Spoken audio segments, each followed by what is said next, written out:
Hello friends, যে যেখান থেকে এই ভিডিওটি দেখছেন বিকে ল্যাবরেটরির পক্ষ থেকে সবাইকে শুভেচ্ছা জানিয়ে শুরু করছি আজকের ভিডিও।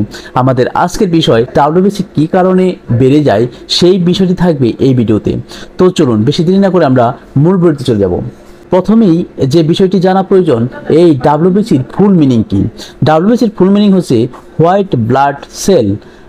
এই হোয়াইট ব্লাড সেল এর ভিতরে কিছু সেল থাকে, সেই সেলগুলো মিলিয়ে আমরা টোটাল ডাব্লিউবিসি কাউন্ট করি। সেই সেলগুলো হলো নিউট্রোফিল, ইসোনোফিল, ব্যাসোফিল, লিম্ফোসাইট, মোনোসাইট। এই সেলগুলো মিলিয়ে টোটাল কাউন্ট করা হয়। তো এই ডাব্লিউবিসি কাউন্ট কেন বাড়ে, তো চলুন সেটি আমরা জেনে নিই।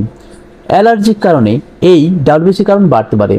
Burn, tuberculosis, thyroid problem, splenectomy, fungal infection, lymphoma, লিউকুমিয়া।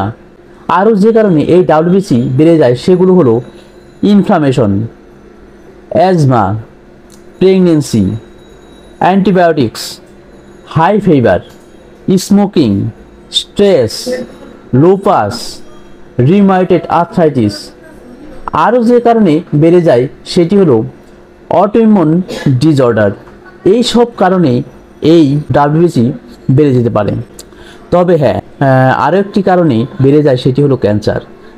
WBC count এর নর্মাল রেঞ্জটিও আমরা এখন জানব।